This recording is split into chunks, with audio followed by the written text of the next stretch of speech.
It's my pleasure again. Mike Miller, I'm the president of the Notre Dame Club of Gettysburg. One of our major events is what we call the Corby Connections, which is hosted by Pat Calley. And our guest today is Randy Kinder. Randy is a graduate of Notre Dame, football star there, played with Reggie Brooks in 3 exciting seasons. Randy was also on the 1993 team that came in second nationally and was the leading rusher for Notre Dame in 1994 and 95. And with that said, I'm going to turn it over to Pat.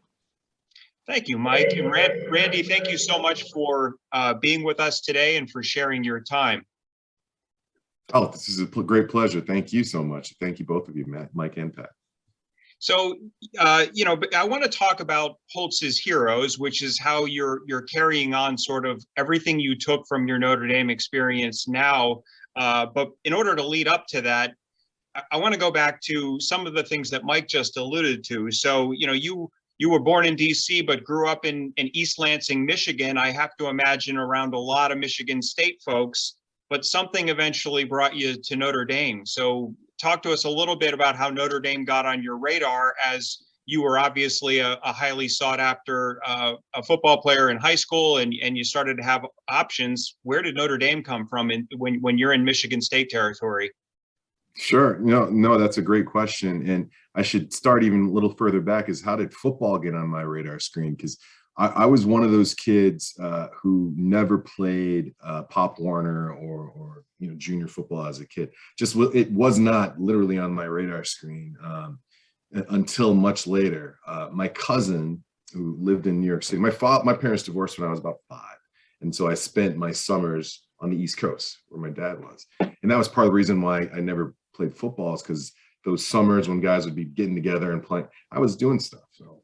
And it just never was a thing that I thought that I even missed until my cousin, who's a year ahead of me, was going to play freshman football for his high school in New York.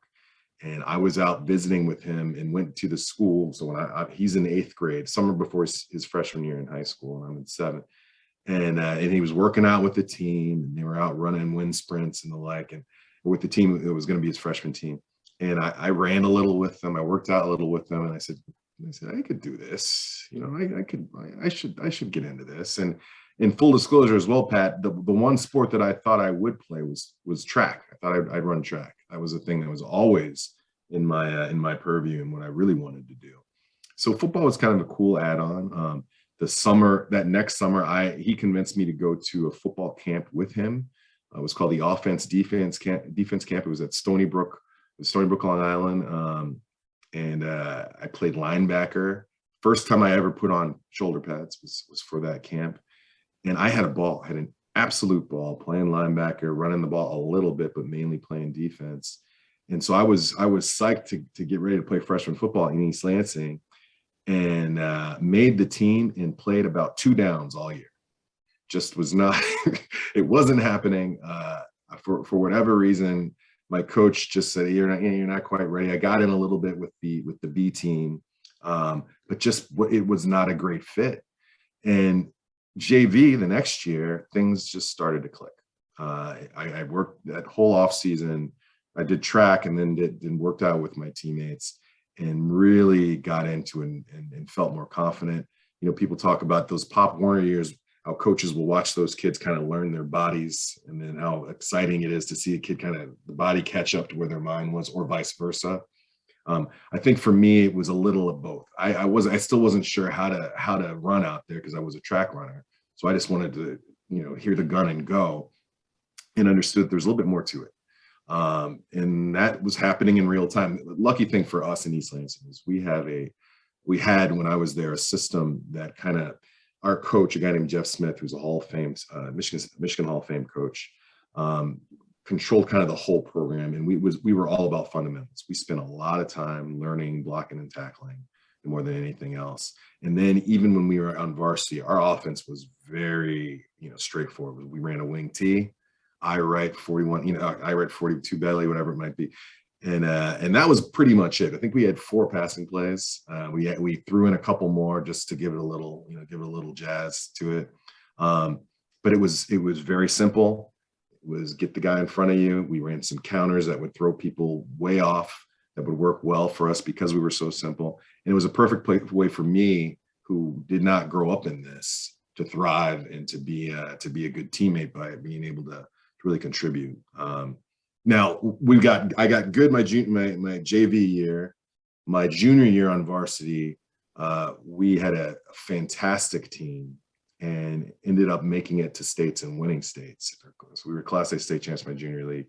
And it was after that season that I started to get letters, from different schools. We get the orange letter from Tennessee and whatever, and realize, oh man, something could happen with this thing. And I got to tell you, growing up in East Lansing, I thought there was really only one fight song ever had been written, and that was the Spartan fight song, on the banks of the Red Cedar. But as I started to get good and started to get interest, I paid more attention to things. And I got a letter from South Bend. And I think the first time I went down there, I'm trying to remember, well, one, I didn't realize that it was only 2.5 hours away. And I went down for it was the next fall. I went down for a game, and it was the Michigan game when Reggie Brooks was a senior in that team, scored a touchdown while being knocked unconscious, if you remember watching that game. And I said, that guy, I want to be like that guy. Not only be knocked unconscious, even though I came close to it in a couple of games, but I loved that fight. And so I paid more attention. And as my parents and I were figuring out which 5 schools I would take official visits to, Notre Dame was right at the top of the list. And I went my first visit was to Notre Dame, and it was the banquet weekend for that 92 team. And that was before you get into that, I just wanted to point out, I read in an interview you gave previously that your parents had an approved list. So you were probably getting all kinds of letters, but they had some ideas about academics taking priority, as I understand it. Absolutely. What they did is we sat there, I think, officially with just like a yellow notepad, right? And we wrote down priorities that they had and priorities that I had. And then we did our best to make sure that all of their priorities took precedent. But it worked out well. There were probably some schools that I would have liked to visit before my parents and I had that conversation that didn't make sense after that conversation. But the 5 schools that we came up with, Notre Dame, Michigan State, specifically the James Madison School of Michigan State, which is like a public policy school, the University of Michigan, Boston College, and Stanford. All 5 had very good football programs, all 5 very good academic programs. And I don't think I could have gone wrong with any of them.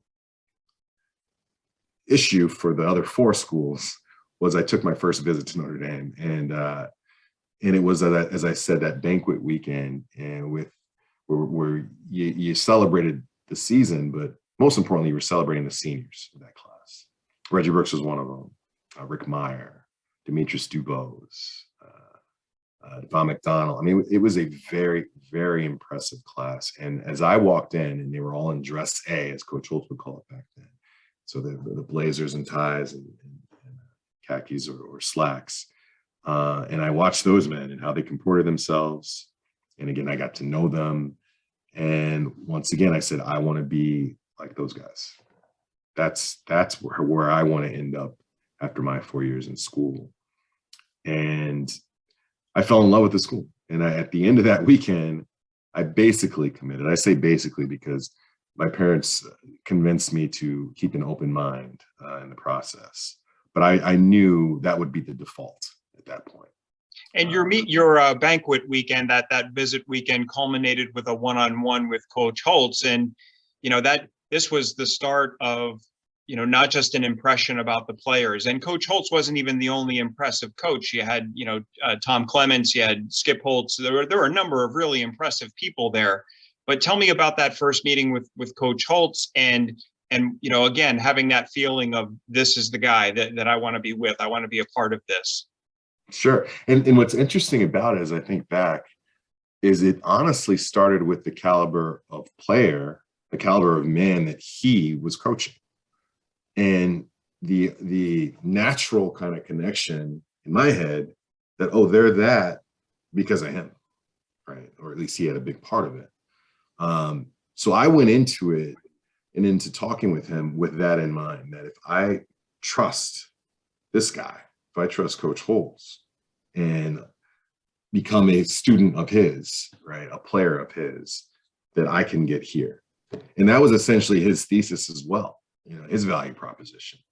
You come here, we're gonna work hard together, but we're gonna instill with the lessons that you'll need to become a man that is a worthy man for 40 years. And we're gonna be here for you, both him as coach and the university, for 40 years. Give us 4, we'll give you 40 kind of thing. 4 for 40, which is something we still talk about. So in meeting him, it wasn't so much the scheme that he ran or whatever, you know, I liked everything I saw on the field. It was about what was happening. There was a culture there, again, a caliber of person that I really wanted to be and I wanted to be a part of. And he was the captain of that ship. So it just made a ton of sense. And so when he said, we'd like you to come here, I told him I'd like to be here. So there's some things I need to do before I can make it, you know, official. So, but I'd like to be here. And we shook hands on it. So again, it was an amazing weekend. But everything I saw was, it touched me and connected with me. And let's talk about your arrival then at Notre Dame. You arrived in the fall of 1993. We were classmates, and we won't go into the fact that there was a little more media buzz over your arrival than mine, but that's okay. I'm just happy I didn't appear in the South Bend police blotters. But you got there, and you're now playing for Coach Holtz. You're on this amazing team with some amazing athletes. I just saw recently Aaron Taylor was inducted into the College Football Hall of Fame. You guys beat everybody, beat Florida State, who was thought to be the best team in the land and so forth. We won't talk about what happened the following week, but it was an amazing time to be in South Bend. But talk to me about your relationship with Coach Holtz and this development of, the culture and what you were experiencing based on, your initial impression from that visit. And then now you're in the thick of things at such an exciting time in Notre Dame history. So tell me about that. So, everything that was promised or at least forecast about what college football at Notre Dame would be like happened just like that. I mean, we were in the thick of it immediately. I mean, I remember my first road game was at Michigan, in the big house. There's literally no bigger stage, right? And especially for a kid growing up in Michigan. A kid growing up in Michigan, and by the way, we got to play Michigan State as well twice in those first 2 years, which was fantastic. But, you mentioned Aaron Taylor, and yes, he was just inducted into the College Football Hall of Fame last week, just a week ago. His class, talked about the impressive 92 graduating class. The class, or 90, I guess 90, they graduated with 93. This would be the class of 94. Aaron's class, if you count those who left early, which Jerome Bettis, Tommy Carter, you count them in it, I think, and someone will prove me wrong on this, I think it's 5 or 6 first rounders. So on just the talent alone that I was now surrounded by being blocked, for it was unbelievable. As good probably as anywhere in the country. For one, I think the best in the country. And again, all these impressive teammates. So as soon as I got to camp, I'll tell this story. As soon as I got to camp, with freshmen got there a little early, and we, of course, all thought we were world beaters. And, oh, my God, we're going to win 4 national championships and so we're there for a few days, and then the upperclassmen come in. And the amount of pressure that we felt just by their presence was just unbelievable. And my first play, I'll tell you this real quick, right? So my first time in a live 7-on-7 drill, right? And it might have been just ones versus twos, period. In practice, and coach puts me in with the ones at one point. After Lee had run Lee backed him in several plays, he said, "Get in there with the ones," and they called my number. And I think it was 24 zone. I can't remember what the play was. What I do remember is a guy named Bryant Young was a D tackle on the other side. And I got the ball in maybe, I don't know, a half second pass before he hit me. And with such force and vigor that the ball decided, I don't know why it decided to do this, to pop up and go behind me and land almost right at Coach Holtz's feet, because it's just us going against each other.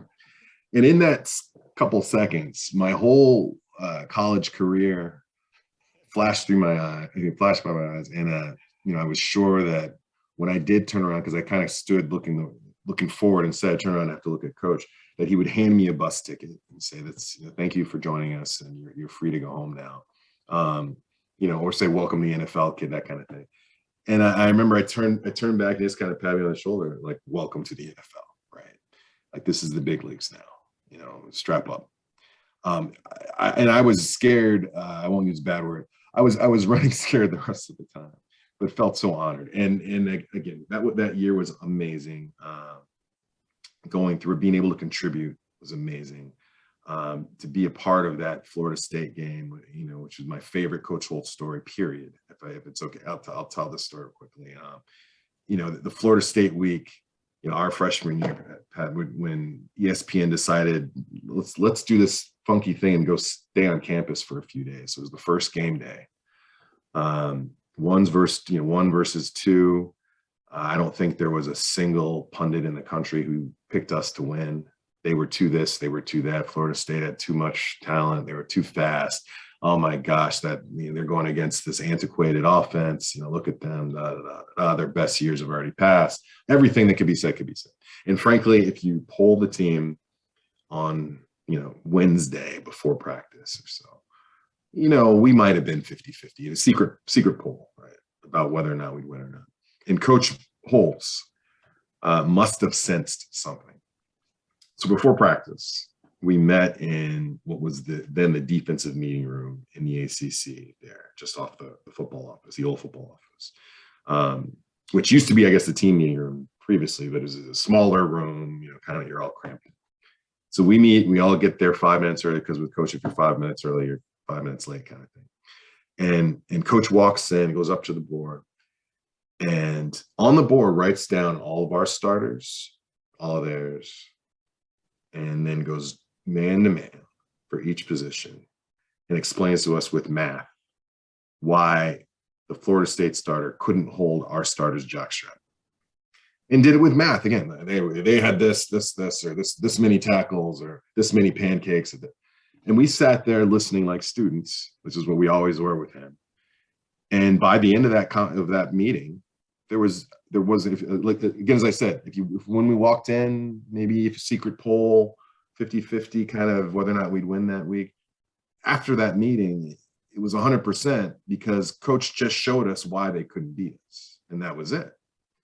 And if you remember the game, that's so neat to hear that he took a mechanical approach to it, because the impression that I think a lot of people have of Coach Holtz was, the inspirational talk. I mean, and he rivals Yogi Berra for having some of the most memorable sayings. And I looked them up before we got on this call, and there were way too many for me to remember for this conversation. But he had a way with words, and of course still has a way with giving speeches that leave people motivated. But you're saying, he knew how to read his audience and go mechanical on you and be a convincer with more than just the words.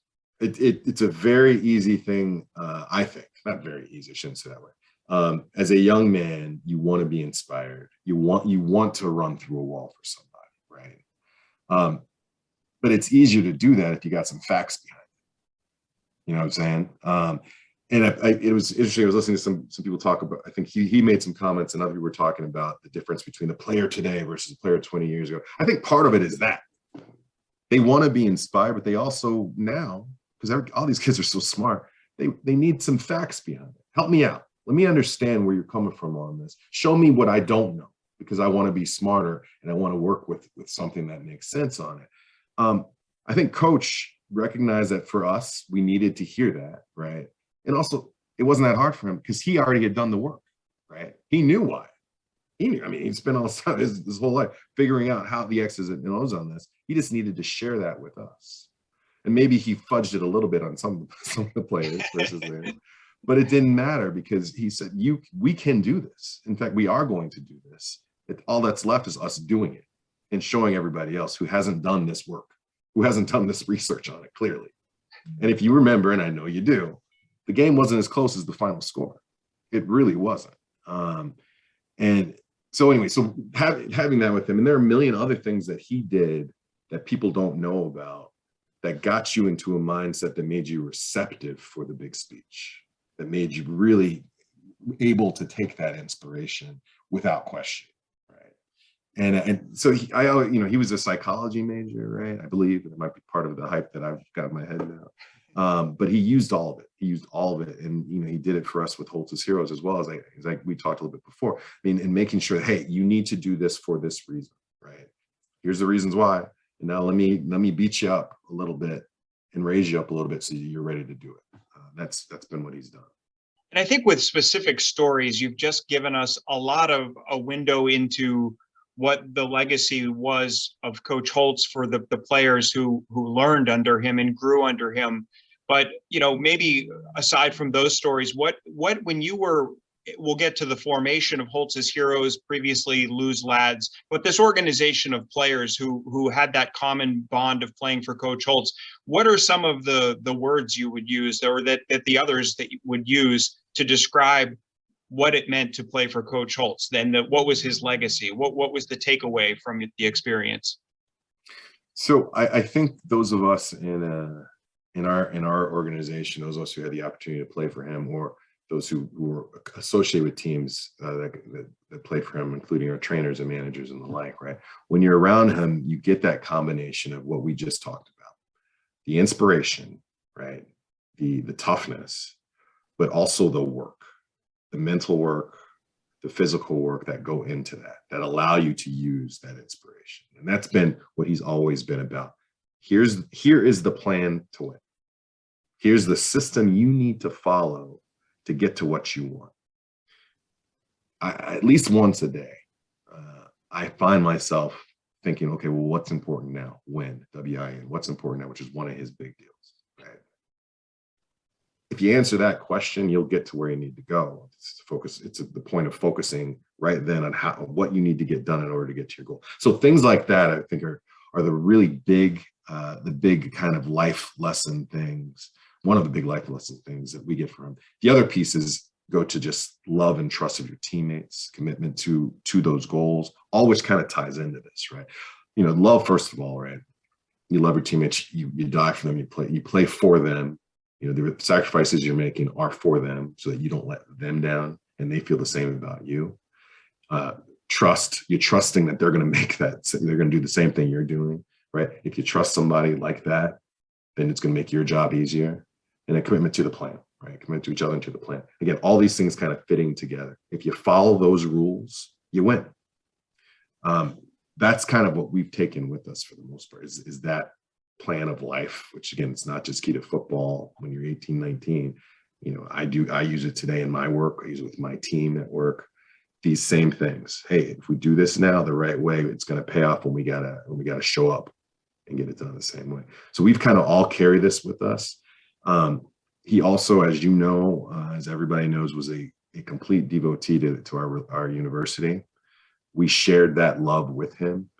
History of the program, football program in the university, of the games and the opponents we had, that's something we talked about a lot. I think back to, I got particularly upset, this real quick story. After we lost to Navy that first time, I wasn't my team, it was later, after the 42-year, whatever it was, winning streak, and we lost, and a comment was made after the game. Someone asked the coach at the time, I won't say his name, do your players feel, something effective, do your players feel an extra sense of loss because of the special relationship in the series with Navy? Is there any added, thing to this? And his answer essentially was, no, a loss is a loss is a loss, right? And I remember that stung with me. And I was trying to figure out why it stung. And I thought about it. It's because if it didn't matter who we played, if it didn't matter if it was, then first off, take the names off the uniforms. I mean, not the name, our names, which you don't have, the name of the school, take all the names of schools off, put A and B, just get out there, run plays at the end of the day, show the score, leave it at that. The only reason this is special to anybody, the reason why we're talking about it right now, is because we've imbued it with something, and there's history to it, and that history matters. When we play Navy, it matters. There's a reason why after the game, the teams come together, right? All that stuff is what makes Notre Dame, Notre Dame. It makes why I wanted to go there instead of to BC, or why I chose to go there instead of to, now the BC doesn't have great tradition and great, no, this tradition matters more.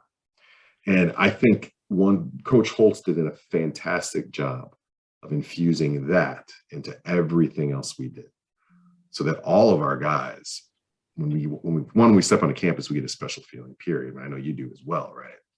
But we all have these same feelings about why it's important when we play Purdue, which we haven't in a long time, right? When we play Michigan to Michigan State, we know what that history is. People ask me, why do you guys play USC? Okay, you got 2 hours. Let's sit and we'll talk about the history of the USC Notre Dame rivalry.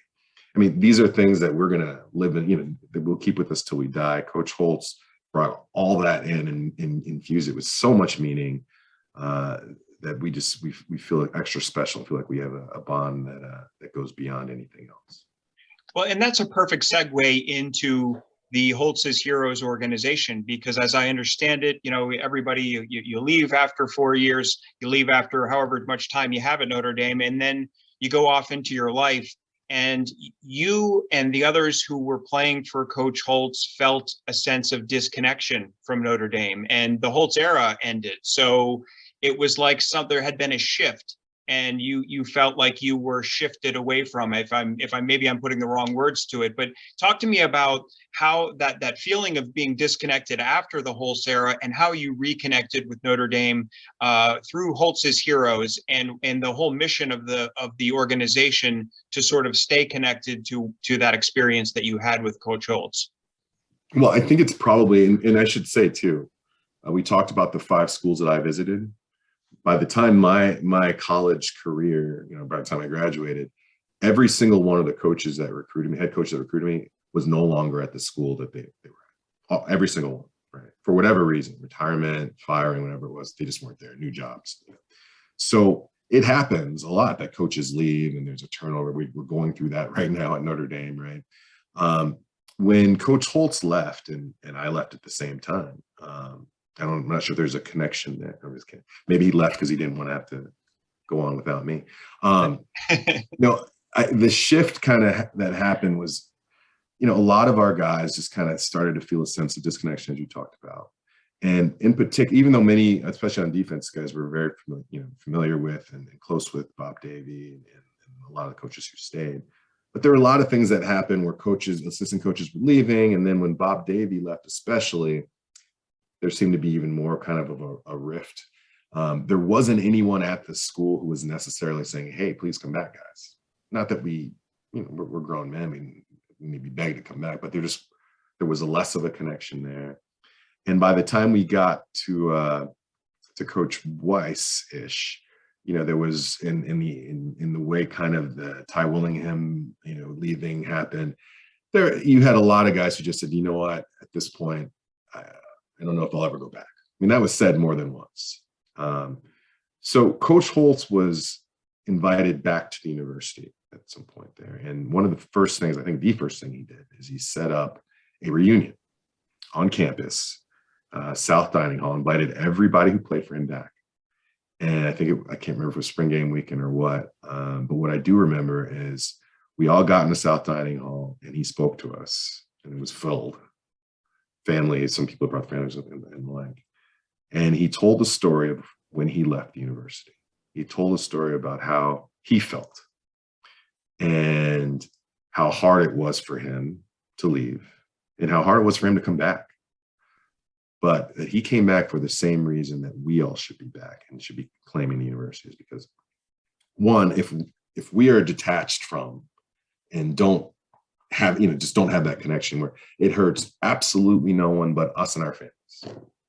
We're not showing anybody. It's not, the university's going to go on. And like, oh man, Randy hasn't called. I think they're going to be okay, right? He said, we owe it to ourselves and our families to own this thing that we bled and have earned. He says, and let's do it together, essentially. It was that simple for us. It was that simple for guys to say, let me get back involved with this thing. It also helped that the university very shortly thereafter hired a guy named Reggie Brooks to become kind of that alumni coordinator and to really kind of welcome people back. But coming out of that weekend, a group of us, and I wasn't part of the initial group, but a group of our guys said, okay, what just happened was really special. We got to figure out how to bottle this thing. And they went to Coach and they said, we'd like to start something up. And there was a group under Coach Leahy that was called Leahy's Lads back in the day. And it was mainly kind of a social group. They get together, they play golf, they catch up, they tell stories, and they have a couple pops, that kind of thing. And so the guys went to Coach and said, hey, we'd like to put something together like that to formalize this thing, right? And he said, I think it's a great idea. However, it can't just be that. It can't just be getting together at golf, getting together, have drinks. You can do that anytime. He says, you got to do something that's going to have a purpose and that's going to do things for your communities or for each other. Says, so come back to me with more meat on the bone. So the guys did. They said, okay, well, let's set up a structure that we can create some sort of scholarship fund, that we can figure out ways to help our communities out while fellowshipping with each other. They put together the blueprint for it. He approved it, and Lou's Lads Foundation was born. Fantastic. It's worked out very well. We have an endowed scholarship now, or at that point for a while, endowed scholarship. We started coming up with different charitable efforts that we could do. But also we started a tradition of an annual reunion that we get guys back together. Fast forward however many years, and Coach Holtz came back, and I got involved, and other guys got involved. We had a kind of core group, but Coach Holtz called us together again, the kind of a group that were involved, and he said, I love what you've done. I love the scholarship. I love this. But you're not doing enough. You got to come up with a system you got to come up with a group that's going to really be doing work, and that starts with having a full-time executive director. It says you got to do this stuff now. If you're not going to do it and get serious about it, and just going to be kind of where you are and stand pat, then I don't even know if it's worth doing. We looked at each other like, okay, Coach. He's still, because by the way, as soon as you hear his voice, you're 18. I mean, it just is what it is. If he told you run through that wall, you'd probably run through that wall. So we got together. We said, all right, let's talk about what we can do and what we should be doing. It came up with some new tenets for things that we should be working on and put them in action.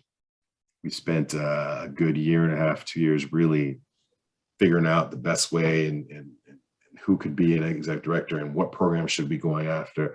And now we've got an executive director. We've got more ways to support each other, formalized ways to support each other and our families, especially to support our families after some of our guys have passed, which has been something that we've had too much of that happen already. We have relationships with the Department of Housing and Urban Development for mentorship programs through the Envision centers that they've run through some of the housing that they provide to folks who need it, which is now in full swing. We have a now mature formalized relationship with the Bread of Life Food Drive, which connects us with clubs like yours all around the country and providing food to the most needy in some of the times of the year when a lot of the food banks are bare. We've really had a lot of influence there and doing a lot of good work there. So we've just got a lot of things happening that are exactly what Coach wanted us to do, but also ways that we're able to pay forward lessons we learned from him, but also just things that all Notre Dame alums kind of have infused in them already. Because of who we are, because of the fact that we played football, we're able to kind of just shine a light on it more to support efforts that are already going on. Because I can tell you right now, the brain power behind actually setting stuff up isn't coming from us. It's other folks who we're teaming up with, and we're having a really, really good time doing it.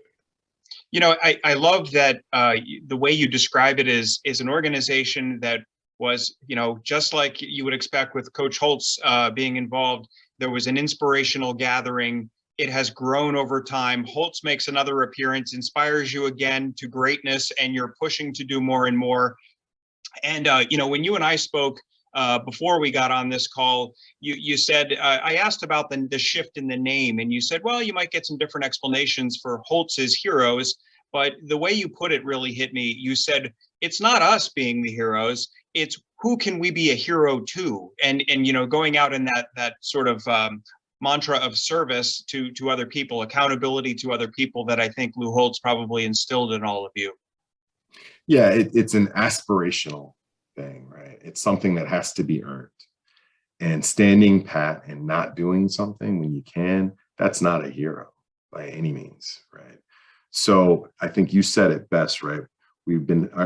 Our feet have been held to the fire by our coach, the same way they were, God, how many years ago? I don't want to say it, 25, 30 years ago for some of us, right? For most of us, to earn that, to own it, to be deserving of it. So we're working hard to figure out ways to do so and to inspire others to do so. And as I just said, most of the good work, the really good work out there is being done by people who are really good at it.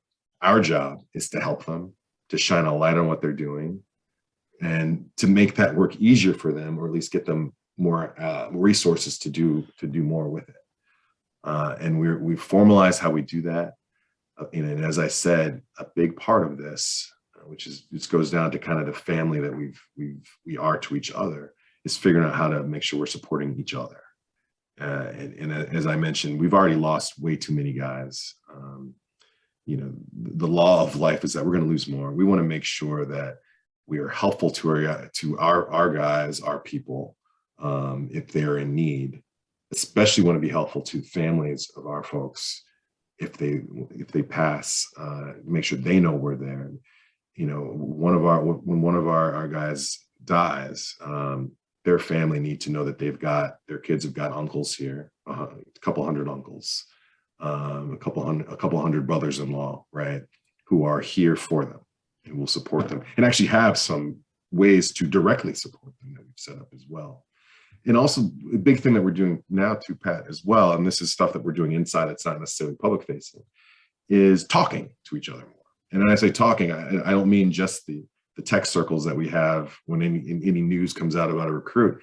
I mean, talking about issues, talking about health issues, talking about what's going on in the world in a safe spot where it's our brothers, where it's our locker room of guys, right? And we can talk, we can be frank. We can deal with some things that are happening. We can talk about some health things that are going on. We had a fantastic, panel on Zoom, I guess that's almost a year ago now, where we talked to some of our guys who are doctors about COVID and what's going on. We asked very frank questions about things, and we got some really good answers. We talked about things we can be doing to protect ourselves and our families more. I mean, that was just our guys doing that, because we got we got a ton of doctors and lawyers in our organization, which is crazy. I don't know if I'd hire them. I'm just kidding. But no, but we have a lot of conversations like that now where we connect with each other. We're figuring out ways to get better at that with networking and things like that. Just kind of because we have so much in our small, a relatively small group. So coach, again, that's coach. Coach said, you got to do this. You got to do that. I want to see this. I will support you even more if you're able to do that. And so it's been a great where we are, one, getting every ounce of that 40 years he promised us. We're planning on getting every ounce out of him for it, and out of each other as well. Trust, love, and commitment is the big mantra, as you said before. Right? This is a big mantra that we've adopted for us, and one that we're trying to make sure we live to each other. Well, on that note, as the rising president, the organization is in good hands, and I really appreciate your time explaining how it came about and all of your experiences. I feel like you've got a lot more stories that I'd love to hear, but I won't take any more of your time today. But thank you, Randy Kinder, for joining us at the Notre Dame Club of Gettysburg, and I'll kick it back over to Mike. Randy and Pat, I thank you very much. Randy, unlike Pat, I could sit and listen to you for hours upon hours.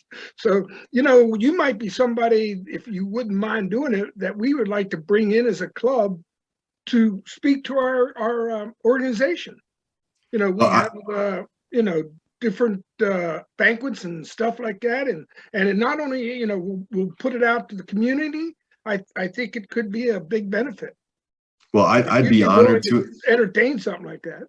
Yeah, no, I'd be honored to, and I'm not that far down the road from you guys. No, you're not. And the other thing that I want to make sure you all know is I know you guys are doing great work, and we're doing some stuff with Coach Muffett and Coach McGraw's stuff on food banks and feeding the hungry.